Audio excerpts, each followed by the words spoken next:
Hello everyone and welcome back to This Is Real Life. I'm your host Sheri, and on today's Real Life Friday video, we're in the kitchen. You know why? Because we are going to take one step closer to becoming Claire Saffitz. And today, we're getting fancy. Why, you ask? Well, I got the new Claire Saffitz cookbook, What's for Dessert? I'm super excited, and I found the most perfect recipe to start with.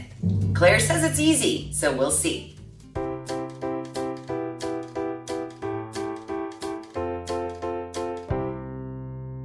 So, this cookbook, I know, we have barely even scratched the surface of her first cookbook, and now we're already busting into her second cookbook.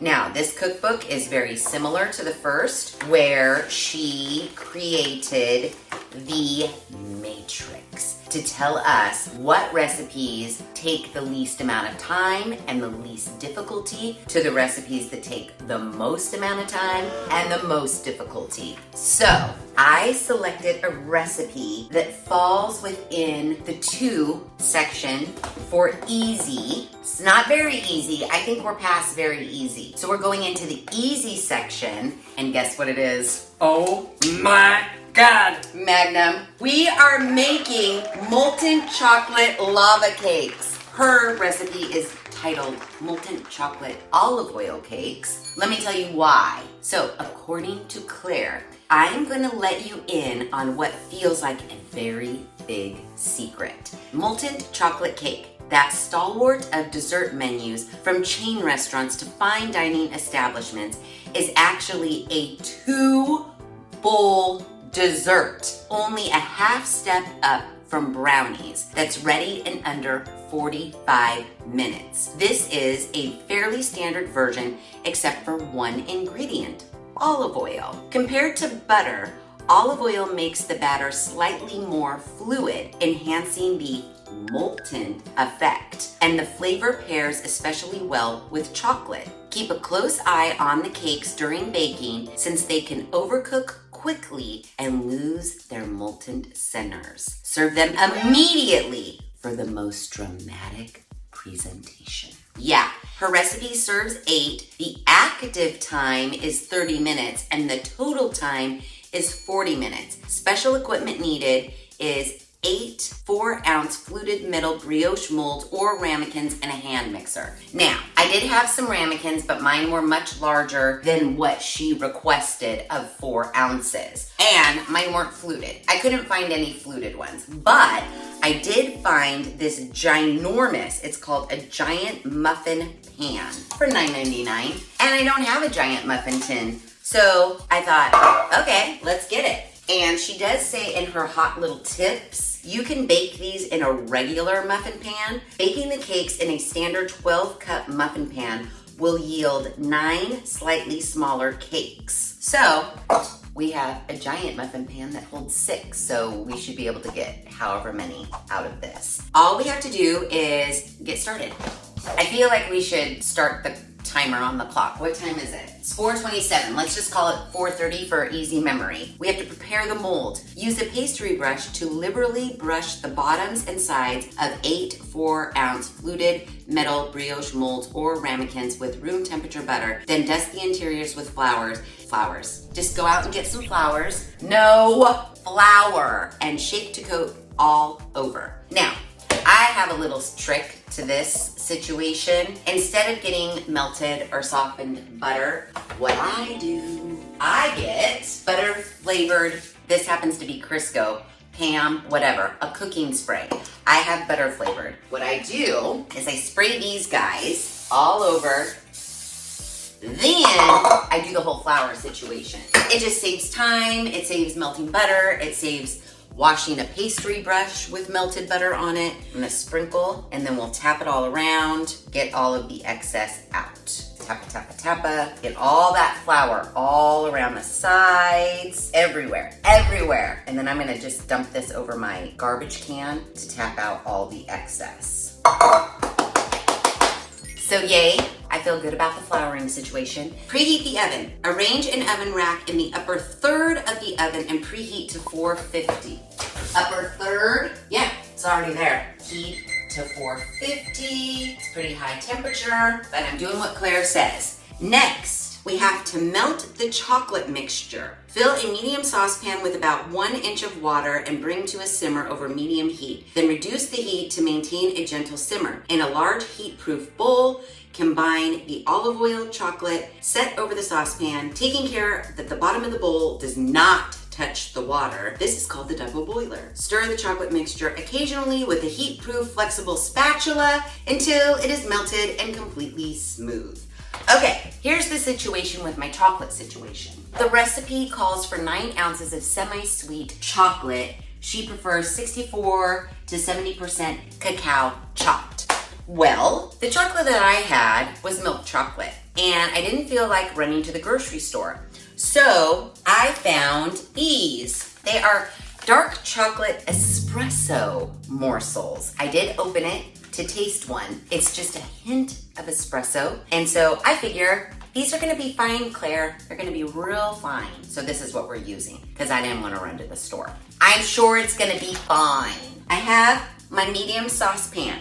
I also have a heat-proof bowl. I double tested to make sure the glass bowl is not touching the bottom of this saucepan so that I know that when I fill it with water, we'll be okay. About 1 inch of water. That looks good to me. Bring this to a simmer over medium heat, all right? I'm gonna put a lid on it just to quicken the process here. That's not the right size lid, but it's fine. So while we're doing that, combine the olive oil and chocolate and set over the saucepan. So we need this whole bag of chocolate and 3/4 of a cup of olive oil. Okay, Claire, I have my extra virgin olive oil. 3/4 of a cup. We hit 1/3. We hit 1/3 of a cup. We're at the half cup mark. Woohoo! We made it. 3/4 of a cup. Dump this into there, and now we just wait for our water to come up to a simmer. So while I was waiting for the water to simmer, which it is now simmering, I got our mixer ready so we can move on to the next step while our chocolate is melting. She says we only have to stir the chocolate occasionally. So I have my little spatula here, and we just gotta let it do its thing. In the meantime, let's beat our eggs and sugar in a separate medium bowl with a hand mixer. I have a stand mixer, so I'm gonna use that. Beat the egg yolks, whole eggs, sugar, and salt on medium-low speed until the eggs are broken up. Now, this is a situation. This recipe takes a shit ton of eggs. It takes 9 total eggs, 6 egg yolks, 3 whole eggs. So we're gonna be burning a lot of whites here. If I was in the mood for like whipping up a meringue or something, I would save them, but I'm not. So I'm gonna just put them down the sink. I know. You can save yours. I'm gonna put mine down the sink. Okay, I turned the heat on the chocolate down to low and I stirred it a little bit. It's already getting super melty, so we need to pick up the pace. 6 large egg yolks at room temperature. So, yolks, not whites. Sorry, in a moment of panic. I'm gonna separate the yolk from the whites 6 times. There's 1, 2, and 3, 4, 5, and 6. And then 3 eggs, all the whole egg. Okay, there's 3. All of our eggs are in there. I need to thoroughly wash my hands from all the salmonella. And then I need to check our chocolate.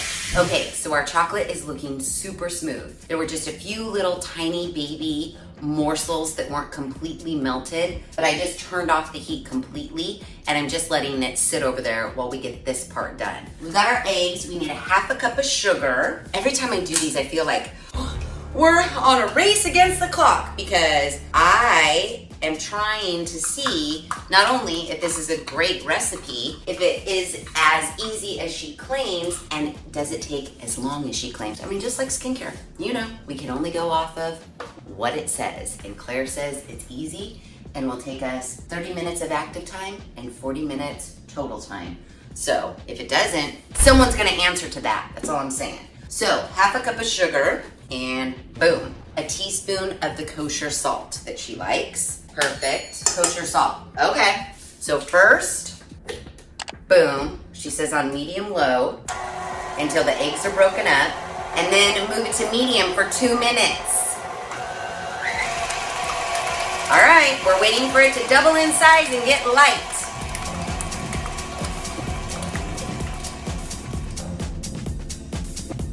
So it's been 2 minutes. It doesn't look that much lighter or that much doubled in size. So let me scrape down my bowl and then like maybe turn it up a little bit. I mean, it is nice and fluffy. It is a paley yellow, but I don't know, doesn't really kind of live up to her description of what it should look like. 1 more minute at a little bit higher. 1 more minute. All right, now I think we're talking. Look at that. It's definitely lighter in color and it's definitely doubled in size. So now Claire says, we are supposed to beat in the vanilla and the flour. So we need 2 teaspoons of vanilla and 2 tablespoons of all-purpose flour. 2 teaspoons of vanilla, that's a lot of vanilla. 1, ooh, almost 2. I need a little bit more, and if I don't have a little bit more, then we're just gonna be under. Uh-oh. Oh no, wait. I have a new one, don't worry. Boom, perfect. And now we need 2 tablespoons of all-purpose flour. 1 and 2. Awesome. Now what, Claire? Now what? Beat in the vanilla and the flour. So we just need to beat this in, and then comes the scary part. Okay, now for the scary part. So our egg and sugar mixture is good. Our chocolate mixture is over there. And now Claire says we are supposed to make the batter. Slowly pour the egg mixture into the melted chocolate mixture, beating consistently with a hand mixer, medium-low speed until you have an evenly mixed batter. This is where you could quite possibly make chocolate scrambled eggs. Now she says to pour the eggs into the chocolate and use a hand mixer. I already have my eggs in my stand mixer mixing bowl, so I hope that doing it opposite of what she says isn't bad. Reverse. Claire, if it's not fine, I'm sorry. Our perfectly melted chocolate, here it is. It's looking divine. Oh, and do you like my new tea towel? Oh yes, I made these for Valentine's Day. If you didn't see that video, you missed out. These are perfectly very brand new. This is the first time I've ever used them since I've made them. And I already caught this one on fire. Yep, you sure did.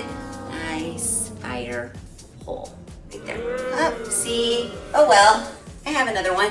Put a patch on it, it'll be fine. We're gonna do this like so. Everything looks smooth, just like she said it should. We gotta do this slow because we do not want our eggs to scramble. No good. Everybody, cross your fingers.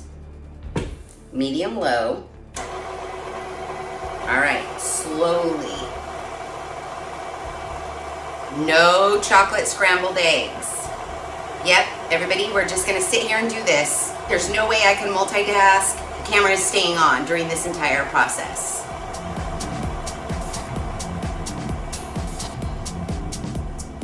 Okay, we did it. Towards the end of my chocolate pouring, I noticed that not all of my chocolate was completely melted, but I just dumped it in here anyways. So now that we have that all in, we're supposed to fill the molds. I mean, so far it has been pretty quick and easy. The whole not making scrambled eggs was the most difficult part, or actually the most scary part, but you just gotta do it slow and then you'll be fine.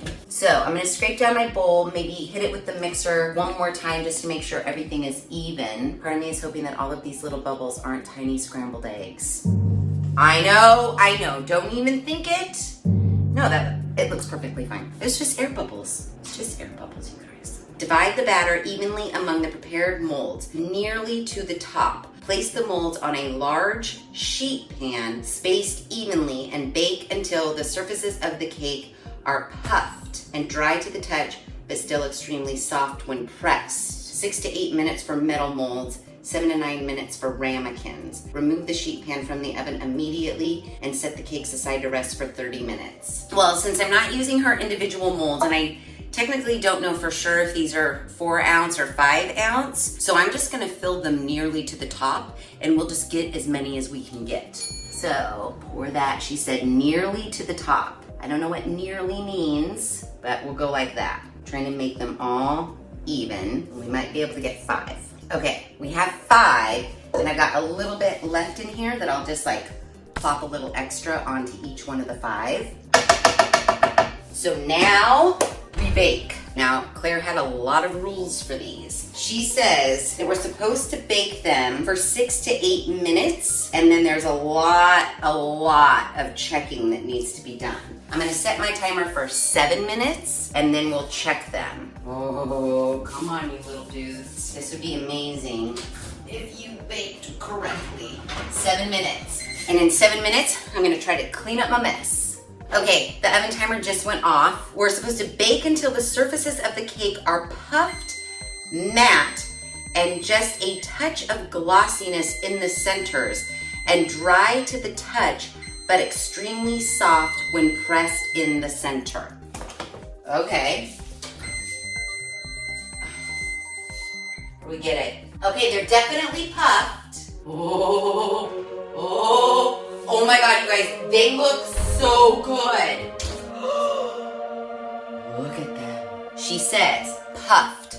They are. Check. Matte. They are pretty matte with just a touch of glossiness in the center. Well, I mean, this one has a little bit of gloss. I mean, I guess just a touch. And dry to the touch, but still extremely soft when pressed in the centers. Okay, so they're dry to the touch. Yeah, very soft. I think we did it. I think we did it.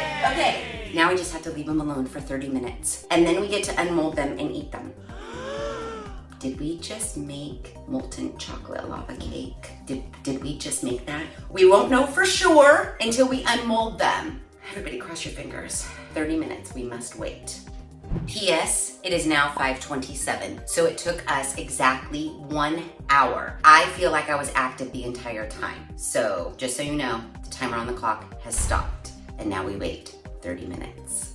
Okay, it's been exactly 30 minutes. So they have like sunken in a little baby bit. Part of me wants to take the whole muffin tin like you would do with muffins, turn it upside down, and dump them out. But I don't think that's wise. So I have an offset spatula, and I was gonna see if I could just go around the edge of one. You don't wanna puncture it in any way. I'm gonna hold the fork. I know, it sounds, oh! It came out very easy. Yay! Look at it. Oh.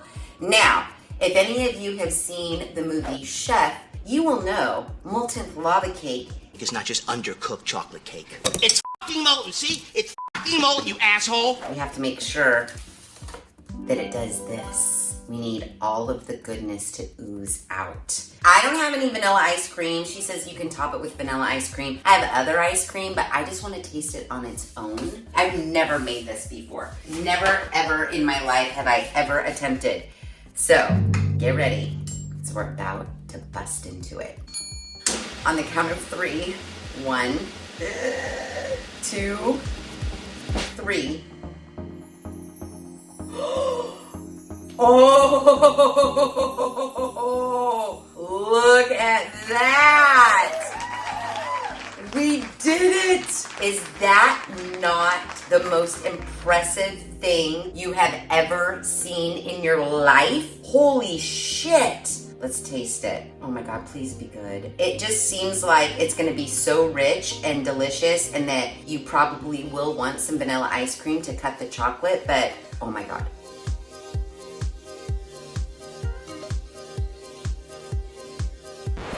It's fantastic. It's fantastic. It's fantastic.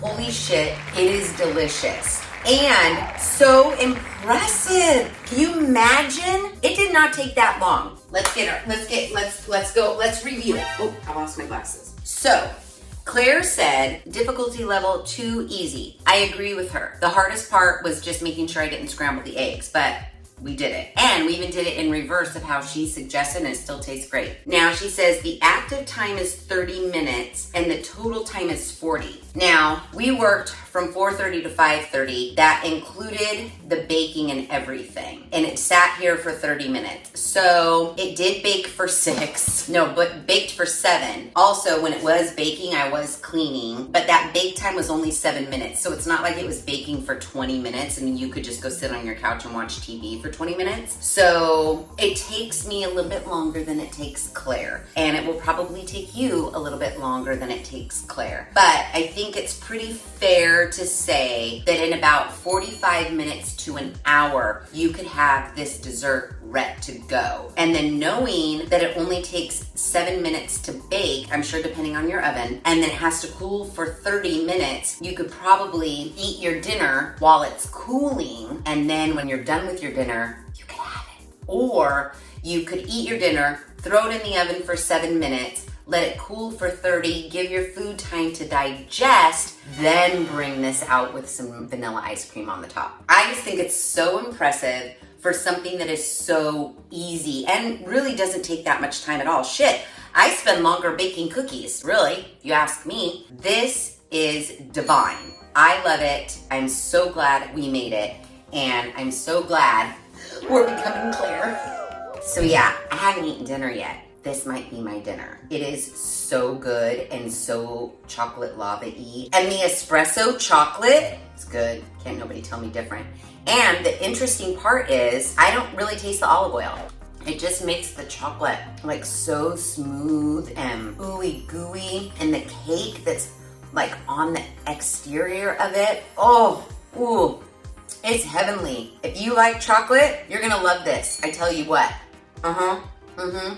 You can tell I like it because you know I don't like to eat facing the camera. I usually turn away. This is too good. You guys gotta make it. You gotta make it. It is so good. I would not steer you wrong. This is divine. You know, the only thing I wonder is, okay, well, I can't eat 5 chocolate lava cakes all in one night. And she says they're best if they're eaten like right when they're ready. Can I just like put them in the refrigerator and then like when I'm ready to eat them, like maybe pop them in the microwave for like a second just to warm them back up again and then put ice cream on them and eat them? I don't really know. I guess I'm gonna have to try, or I'm gonna have to sit around here tonight and eat 4 more chocolate lava cakes, which I'm not opposed to. I'm just saying I don't know if I can, but I could give it a shot. I can't imagine they get any worse. They probably just don't lava as much when they're all cold. Maybe just leave it out at room temperature for a little bit. I don't know. This is all speculation. I have no idea. But what I do know is I have 5 chocolate lava cakes that I'm dying over and I'm going to be eating. So yay! There you have it. And there it is. Claire Saffitz. She did not let us down. This recipe is great. And I suggest you make it. Like, right now. Go to the store and get the ingredients right now. And if you do make it and it turns out, let me know in the comments below. So, if you like this video, please be sure to give it a big thumbs up. If you haven't done so already, please subscribe to the channel. Be sure to ring that notification bell so that you are alerted to all of the Real Life Friday videos I push out, which is every other Friday at 5:30 Pacific Standard Time. Make sure you share this video with your family and friends. And as always, thanks for hanging out.